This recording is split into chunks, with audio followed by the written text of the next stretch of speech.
하나님의 방법은 사람입니다. 하나님께서 사람에게 역사하시는 하나님의 역사를 보고 성령의 역사를 합니다. 하나님께서 사람이 역사하시는 성령의 역사의 기준은 언제나 뭐였죠? 성경 말씀입니다. 그 말씀이 하나님의 입장에서는 언약이고 사람의 입장에서 때는 이명계약이 되는 겁니다. 그래서 하나님은 하나님의 영원한 약속인 언약을 붙잡고 기도하는 사람을 하나님이 사용하십니다. 내가 원하는 목표, 내가 원하는 계획, 목적이 아니라 하나님이 중요하게 보시고 하나님이 시급하게 보시는 것, 이것을 먹을거리로 기도 속에 사는 사람을 하나님은 사용하십니다. 그래서 하나님의 일을 위해서 기도로 하나님은 준비시킵니다. 하나님의 일을 할 사람에게는. 그래서 그 기도 속에서 하나님은 순종하는 사람에게 하나님의 자신의 일을 드러내시는 거예요. 소름이 중요하다 말씀드렸습니다. 하나님께서는 누군가를 축복할 때는 반드시 그 사람이 가지고 있는 생각, 특히 숨은 생각, 그리고 그 사람이 가지고 있는 악한 습관,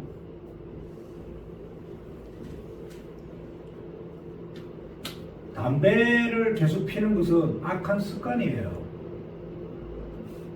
기억하세요. 하나님이 누군가를 사용하실 때는 그 사람이 가지고 있는 생각을 점검하시는데 어떤 생각? 숨은 생각. 사람들은 모르지만 하나님은 그의 숨은 생각을 점검하십니다. 그리고 사람들의 눈에는 띄지 않지만 하나님은 지켜보시잖아요. 뭐 악한 습관, 그리고 내가 가지고 있는 체질, 뭐 세상이 말하는 뭐 여러 가지 체질, 그 체질을 말하는 게 아닙니다. 말씀에 반응을 하고 문제에 반응을 하고 사람을 만났을 때 반응하는 모든 반응의 그 출발점이 어디예요? 내가 가진 체질이에요.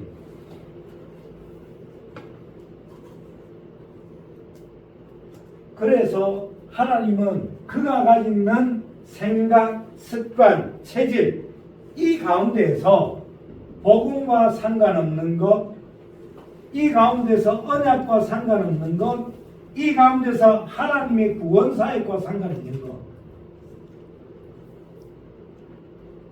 이런 것들을 하나님은 버리게 하시고 바꾸게 하시고 하나님은 하나님의 것으로 지금 체인지시키기를 원하는 거예요. 이 과정을 보고 문제라고도 표현하기도 하고 이 과정을 보고 축복이라고 표현하기도 합니다. 여기서 말하는 복음은 내가 받은 은혜예요. 내가 하나님께 받은 은혜. 이걸 발견하고 이걸 모르면 어떻게 살까요? 자만하고 오만하고 교만하면서 사는 거지. 내가 낸데 라고 하는 게 교만이 아니라니까 하나님이 주신 받은 은혜를 망각하고 사는 거예요. 이러니 내가 살아왔던 것들이 내가 잘해서 살아왔다고 착각하고 오만하고 교만하고 자만하고 사는 거예요. 복음은 내가 받았던 은혜, 구원을 늘 기억하는 거예요. 그걸 늘 기억하기 때문에 그 복음을 누리게 되는 거 아닙니까? 그리고 언약이라는 것은 누가 뭐라고 해도 객관적이면서도 성경적인 것이 돼야 돼요. 저는 그런 분들을 많이 만나요. 복음 하면서 전혀 객관적이지 않는, 주관적인 것도 아니야. 이건 어떤 똥꼬집도 아니고 이건 어떤 문학 표현이 안 되는, 정말 성경 단어를 갖다 쓰면 실로 망측한 기준, 뭐든지 복음이에요. 뭐든지 입만 열면 그리스도라 이야기하고 입만 열면 복음인데 복음과 그리스도는 전혀 상관없는, 전혀 객관적이지도 않고 전혀 성경적이지 않는, 가장 성경적이고 가장 객관적인 언약. 하나님은 내가 알고 남도 알고 모든 불신자들도 아는 그런 증거를 주시는 것이지. 구원사역이라는 것은 전도와 선교를 말하는 건데 이건 내 삶의 방향을 말하는 거 아닙니까? 하나님은 복음으로 언약으로 구원 사역을 통하여 내가 가지고 있던 생각, 습관, 체질을 바꿔내길 원하신다. 자, 내 삶의 방향, 숨은 생각, 악한 습관, 체질이 얼만큼 중요한지 저희 교회 강단이 지금 인도받고 있는 마가복음의 저자 마가 요한을 통하여 오늘 우리는 너무너무 잘 알 수 있는 그 바로 밑에 앞에 와 있습니다. 자, 마가 요한은 삼촌 이름이 누구냐면 바나바. 초대교회에 아주 중요한 역할을 했던 초대교회의 아주 중요한 목회자예요. 삼촌 바나바. 이 바나바와 당시 하나님의 모든 관심을 가지고 있었던 바울. 이 사울 두 사람이 인류 최초로 뭘 떠나냐면 세계 선교를 떠납니다. 너무 중요하죠. 인류 최초로 첫 선교 여행을 바나바와 바울이 떠나는데 이 선교 여행지에 수행자로 따라 나선 사람이 누구냐면 바로 마가 요한입니다. 그런데 어찌된 판지 이 마가는 이 중요한 선교 여행에서 중도에 포기해버리고 집으로 돌아가 버려요.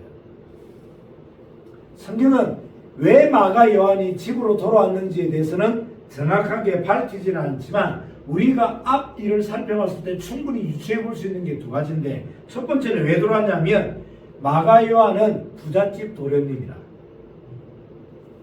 그래서 선교 여행 기간 동안 춥지, 배고프지, 고생하지, 어렵지.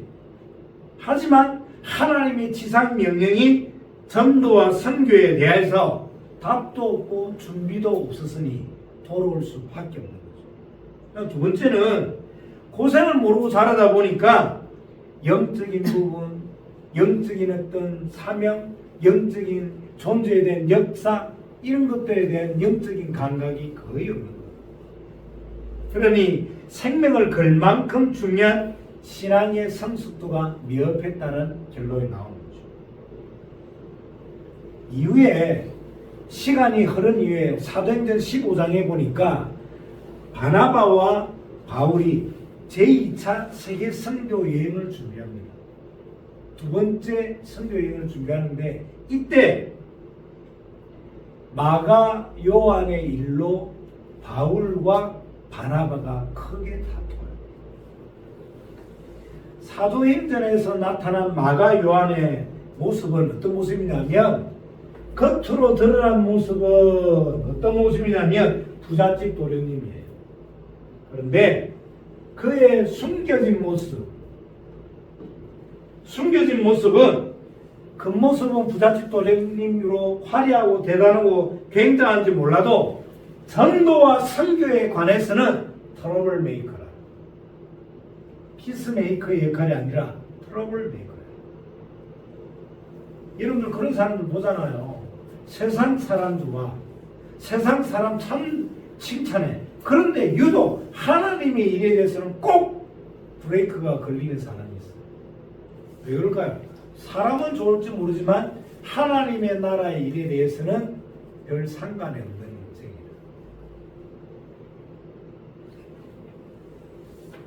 왜 부잣집 도련님인데 이런 역할을 할까요? 마가복음의 근본적인 문제는 뭘까요? 이 마가 요한의 근본적인 문제는 다시 하겠습니다. 복음, 언약, 하나님의 구원 사역. 여기와는 전혀 상관없는 거예요. 예를 들어서 우리 수아가 1,000억을 가지고 있다. 우리는 와 굉장히 대단하게 평가할 수 있지만 하나님은 뭐라고 평가하실까요? 그래서 그게 나하고 무슨 상관이니?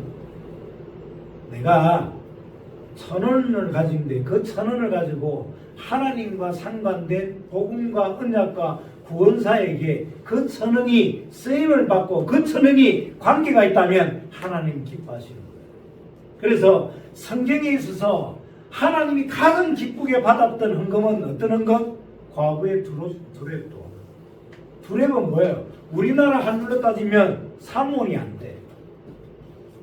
아니 2원 3원도 안 되는 그 돈을 하나님이 가장 귀하게 받았다는 건 뭐예요? 금액이 있는 것이 아니라 그게 어디에 상관이냐? 내가 건강해야지. 근데 그 건강이 왜 복음과 전도와 왜 상관이냐고. 왜 건강해야 되는데요? 오래 살려고? 잘 생각을 하셔야 됩니다. 마가 요한의 입장에서 한번 생각해 볼게요. 왜 돌아왔다고요? 마가복음 입장에서는 힘들면 포기해도 되지. 왜? 다음에 또 가면 되잖아. 그리고 좀 사역을 좀 설렁설렁 우리끼리 노세 젊어서 노세 이렇게 할 수도 있잖아. 그리고 우리 삼촌이 바나바인데 초대교회 어마어마한 뒷배경인데 그리고 우리 집이 초대교회에 좀 많은 헌금을 했어. 그러니까 좀 내가 힘들 때 좀 이렇게 이제 좋은 게 좋은 거잖아. 이해해 줄 수 있는 거잖아. 얼마나 인간적이고 따뜻한 이야기입니까? 속하니까 마가를 2차 세계선교여행에 데리고 가자는 바나바의 입장과 아니다. 좀 더 성숙된 이후에 데려가자는 바울의 대립으로 결국에는 바나바는 마가를 데리고 구브로로 가고 바울은 실라를 택해서 길리기아로 다시 떠나게 됩니다. 이 바나바와 바울의 다툼이 얼마나 중요한지 이 상황을 하나님은 성경화 시켜놨어요. 사도행전 15장 39절에 보니까 서로 심히 다투어 피차 갈랐으니. 아니 무슨 성경이 두 사람 다툰 내용을 가지고 성경화 시켰습니까? 왜 다퉜으며 왜 대립할 수밖에 없는가에 대한 두 시선, 두 관점, 두 사람의 삶의 우선순위. 참 재밌는 것은 성경은 이 바울과 바나바의 다툼 이후에는 바나바에 대한 행적을 기록하지 않아요. 여러분들 별로 관심이 없어요? 뭐 다퉜겠지 그렇게 생각하십니까? 성경은 이 사건 이후에 모든 세계 선교의 포커스를 누구에게 맞추냐면 바울에게. 왜요? 왜 그럴까요? 하나님의 일만큼은 하나님 나라의 일만큼은 다른 건 모르지만 사람의 기준, 사람의 방법으로 하는 것이 아니기 때문입니다. 그래서 우리가 누군가를 돕는다면 의리 때문에, 정 때문에, 인간적인 기준으로 돕는 것이 아니라 말씀 때문에 도와야 돼요. 그 말씀 때문에 돕는 것 때문에 조건도 상황도 상관없이 뛰어넘는 겁니다. 저희 스승님은 이렇게 표현하시더라고요. 누군가를 한 사람을 세우려면 그 사람을 위해서 간도 설계도 다 빼줘야 된대요. 저는 어릴 때 그 말을 듣고 그럴 수 있겠나? 왜 그래야 되지? 이런 의문들이 많았는데 제가 나이가 들고 현장에 제 삶의 우선순위가 가 있다 보니까 그렇게 돼야 되는구나. 그렇게 하지 않으면 또 안 되는구나. 제가 갖는 이 마음이 우리 가족들에게 그대로 전달되고 여러분들도 그 남은 삶이 되기를 예수 그리스도로 축원합니다.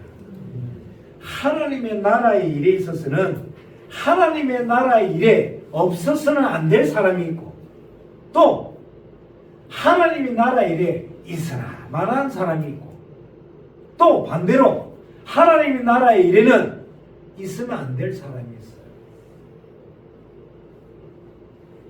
사도행전에 나타나는 이 마가 요한은 어느 면에서는 있으나 마나 그런 인생이라 그런 역할이라.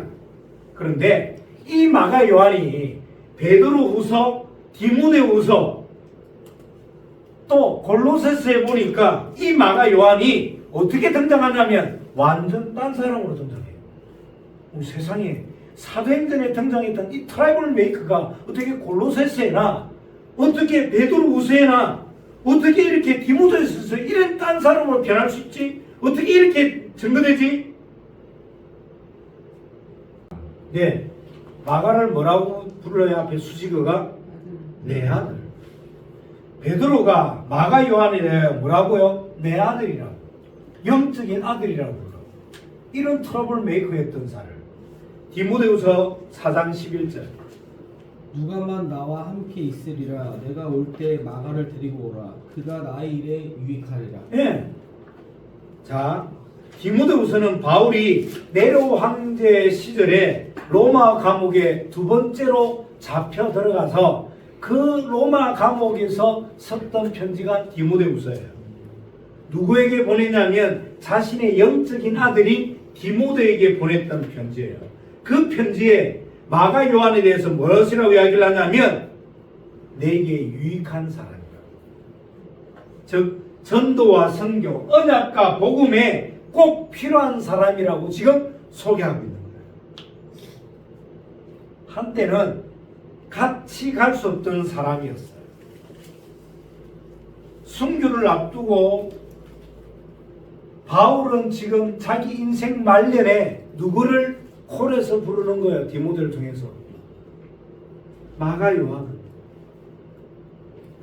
말년에 바울에게는 꼭 필요한 동력자가 되어 있는 사람이 마가 요한. 한때는 있으나 마나했던 사람인데 골로새서, 베드로 전서, 디모데후서에서는 하나님의 나라에 일에 있어서는 없어서는 안 될 사람으로 바뀌어 있는 겁니다.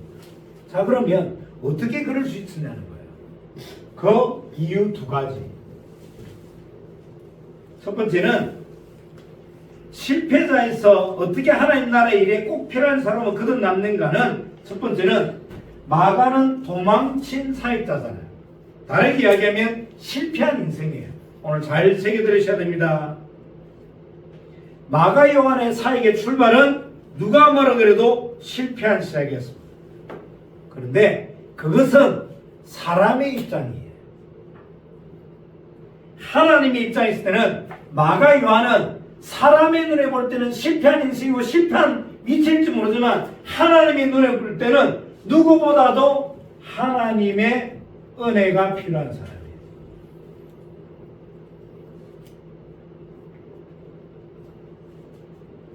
하나님은 마가 요한을 사용하셔야 돼요. 세계 선교 언약 복음을 위해서. 그런데 마가 요한의 관심은 어디냐면, 관점은 어디냐면, 삶의 우선순위 어디냐면 보이는 거, 보여지는 거, 세상 것, 육신의 것, 의식주에 사로잡혀 있는 거예요. 사람이 보이는 거, 보여지는 거, 세상 것, 육신의 것, 사로잡히는 거, 어느 면에서는 당연하다, 당연하지 않다? 당연해요. 누구는? 불신자는. 불신자는 요한복음 12장 31절에 보니까 세상 임금에게 속하여 산다고 기록하고 있습니다. 그리고 에베소서 2장 2절에 보니까 공중권세 잡은 자를 따라 산다고 이야기하고 있어요. 불신자는 이 세상 주관자가 만든 운명의 틀 속에서 그냥 사는 것이 불신자의 삶이에요. 그래서 자기에 일어나는 문제나 사건이나 갈등은 뭐라고 평가하냐면 팔자련이. 내 팔자가 그렇지 뭐. 내에게 뭐 좋은 게 있겠어. 그런데 하나님의 자녀들은, 하나님의 사람들은 그 운명과 사조와 팔자에서 해방된 존재잖아요. 우리가 살펴봤지 않습니까? 로마서 8장 2절에 보니까 생명의 성령의 법이 죄와 사망의 법에서 너희를 해방하였습니다. 그럼 목사님, 죄와 사망의 법에서 해방됐는데 나는 왜 이렇게 삽니까? 왜 나는 그렇게 악한 습관, 숨은 생각, 숨은 동기를 가지고 삽니까? 간단한 거 아니에요. 생각, 악한 습관, 체질.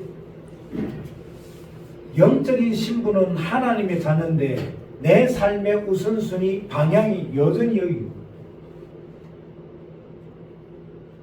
그래서 하나님이 마가 요한처럼 그 인생을 사용하시기 위해서, 그 인생을 재창조하기 위해서 하나님이 개입하시는 거예요. 깜빡이도 넣지 않고 그냥 들어오셨어요. 그래서 내 인생을 지금 수리하고 계십니다. 하나님께서 내 인생에 개입하신 모습을 보고 뭐라 그런다고요? 문제. 나의 시선에서는 문제인데 하나님의 시선에서는 뭐예요? 수리. 그래서 부탁드립니다. 실패한 사람, 죄 중에 있는 사람에 대하여 손가락질하거나 판단하거나 정죄하지 마십시오. 그 사람은 저 사람은 하나님의 은혜가 필요한 인생이었구나. 저 사람은 하나님이 지금 개입하신 과정에 있구나. 그래서 하나님이 개입하셔서 그 인생을 지금 돌려내시고 바꿔내시고 재창조하시는 시간이구나. 그래서 실패한 사람, 무너진 사람을 어떻게 평가하신다냐면 저 사람은 제2의 마가 요한. 안 믿어지세요?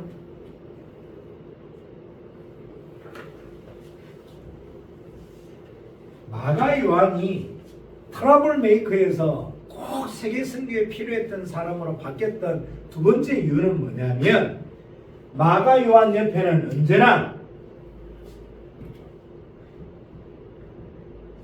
기도의 사람, 복음의 사람, 믿음의 사람이 있었습니다. 물어볼게요. 지금 여러분 옆에 누가 있나요? 한번 보시라니까. 내 옆에 누가 있는지. 아니, 이 자리를 말하는 게 아니라 여러분들 삶을 보고. 나 옆에는 누가 있습니까? 과연 믿음의 사람, 복음의 사람, 기도의 사람이 있는지. 마가 요한에게는 큰 거목 같은 세 사람이 있었습니다. 첫 번째가 누구죠? 삼촌 바나바. 그리고 마가 요한 인생에 있어서 가장 중요한 터닝 포인트의 역할을 했던, 마가 인생에 결정적으로 마가 인생을 뒤바꿨던 인물 누구? 베드로. 그리고 우리가 살펴본 대로 바울.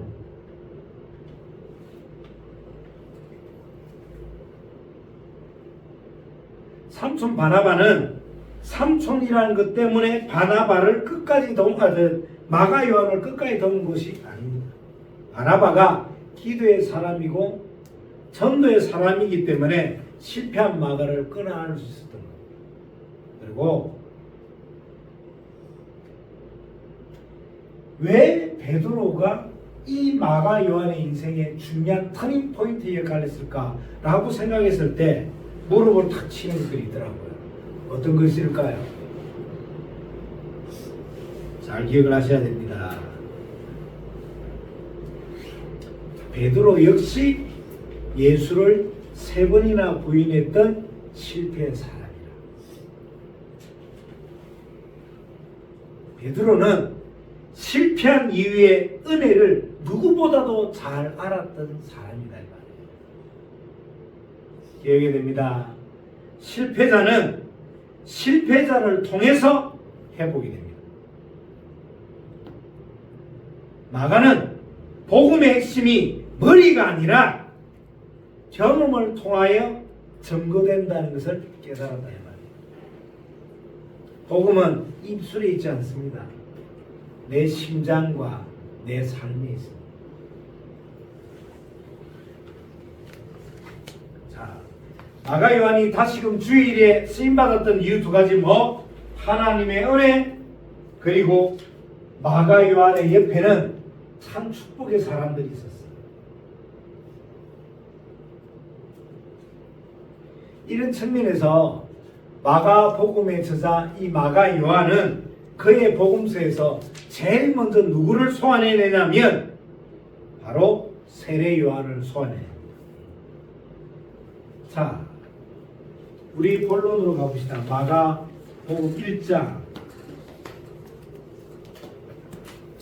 2절과 3절은 말라기와 이사야서를 인용하면서 등장을 하는데 마가복음 1장 4절과 5절 읽습니다. 시작. 세례요한이 광야에 이르러 밖에 하는 회개의 세례를 전파하니 온 유대 지방과 예루살렘 사람이 다 나가 자기 죄를 잡아가고 요단 강가에서 그에게 세례를 받았다. 다시 이야기합니다. 마가 요한은 실패의 자리에서 트러블 메이커의 자리에서 피스 메이커의 역할로 돌아오게 됩니다. 그 돌아왔던 그 전환점에 아주 중요한 두 가지 이유. 하나님의 은혜, 또 만남. 이걸 삶으로 체험했던 이 마가 요한은 가장 누굴 소환해낸다고요? 세례 요한. 왜 그렇습니까? 세례 요한의 아버지, 세례 요한의 어머니를 우리가 알려주겠어요. 아버지는 누구? 사가랴. 어머니는 누구? 엘리사벳. 자, 누가복음으로 한번 가봅시다. 마태, 마가, 누가니까 마가복음 앞에 뒤에 있겠죠. 마태, 마가, 누가. 누가복음 1장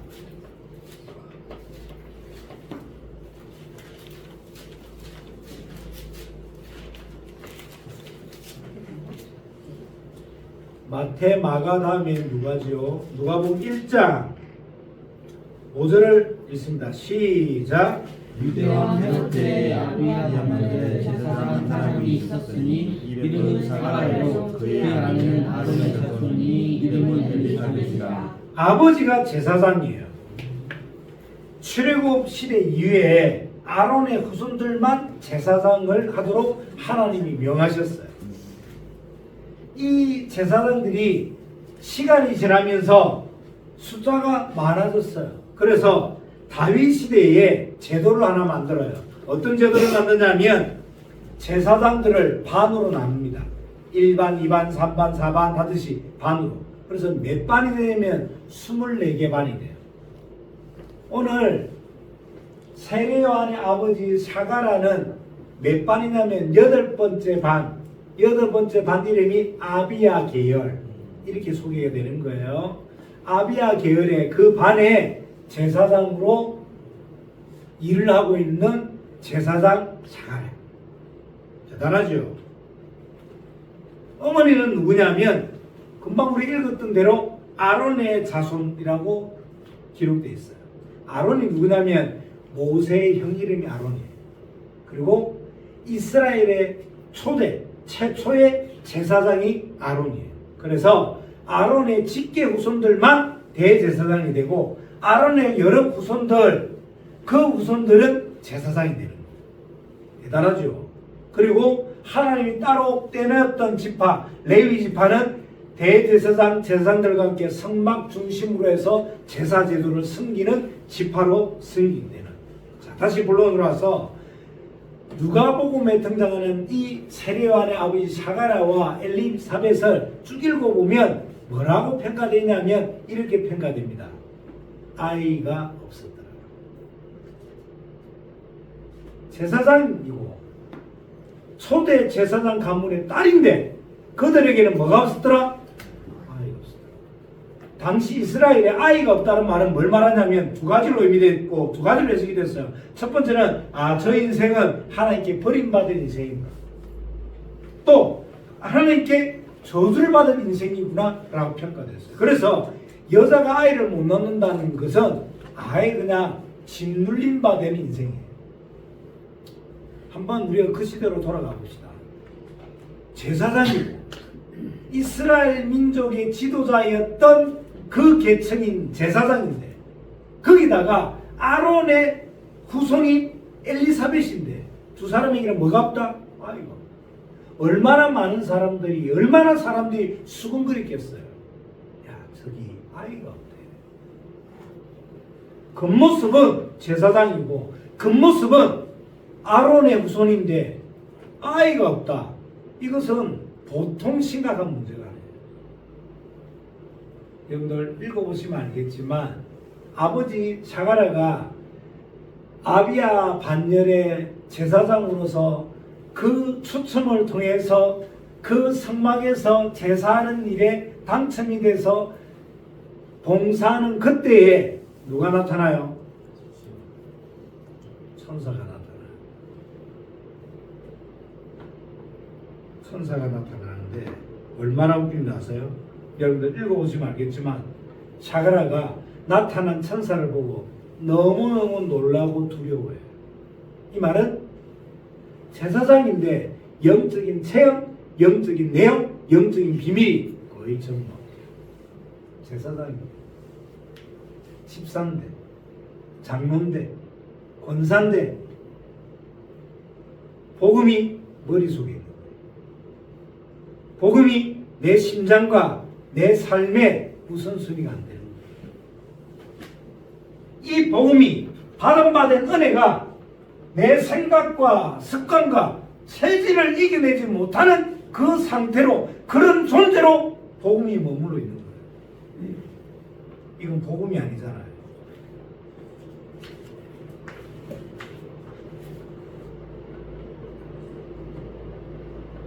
자, 하나님은 실패한 사람을 버리지 않습니다. 왜 그렇습니까?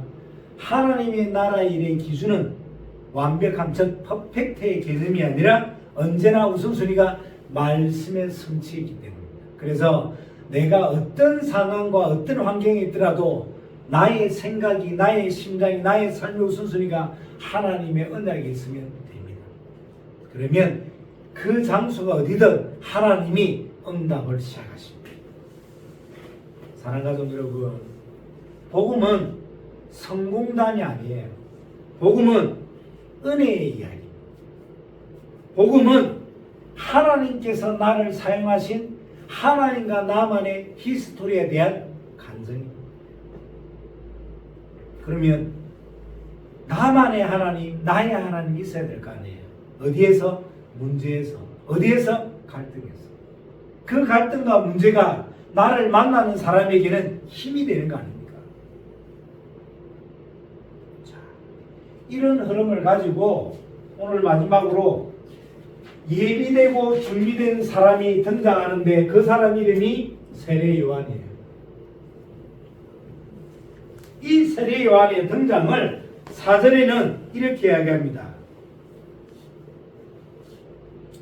세례 요한이 광야에 이르러 제3을 받게 하는 회개의 세례를 전파하니. 세례 요한이 어디에서 등장해요? 광야에서. 그럼 광야는 어딜까요? 성경에서 말하는 광야는 의지할 것이 끊어진 자리. 성경에서 말하는 광야는 인간의 교만이 무너진 자리. 성경에서 말하는 광야는 하나님만 바라봐야 될 자리예요. 요한은 성전도 아니고 도시도 아니고 대단한 위치에서 등장하는 것이 아니라 광야에서 등장하는 거예요. 왜? 그 실패했던 자리, 광야의 자리는 하나님이 부르신 자리니까. 그 실패의 자리, 광야의 자리는 하나님의 은혜가 집중되어 있는 자리입니다. 사람이 광야만 제대로 걸어도 그 속에서 광야를 이해하고 광야를 품고 광야를 통해서 헌신하는 제2의 바나바, 베드로, 바울이 기다리고 있을 겁니다. 내가 인생의 밑바닥을 걷고 있다면 어느 면에서는 가장 중요한 시간을 걷고 있는 겁니다. 사람들 눈에는 밑바닥이지만 하나님의 눈에는 가장 중요하고 소중한 시간을 걷고 있는 거예요. 그 시간을 허투루 보내지 마세요. 그 광야의 시간을 사람의 눈으로 해석하지 마세요. 그 광야의 시간을 하나님과 걸을 수 있는 중요한 기회로 만들어내야 됩니다. 너무너무 중요한. 여기서 세례 요한은 이걸 외쳤습니다. 회개를. 여기까지 이야기하고 마무리할 건데요. 사랑하는 가족 여러분, 회개라는 것은 내가 어떤 죄를 지었습니다. 용서해 주세요. 라고 입술로 말하는 것이 아니라 영어로는 컴백이에요. 가던 방향에서 돌아서서 원래 있어야 될 자리로 돌아오는 것이 회개입니다.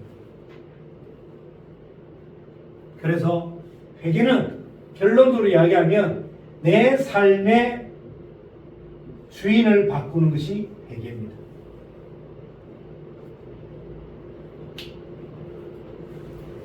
자, 오늘 시간 관계상 4절까지만 인도받게 되는데요. 나머지는 또 다음 주에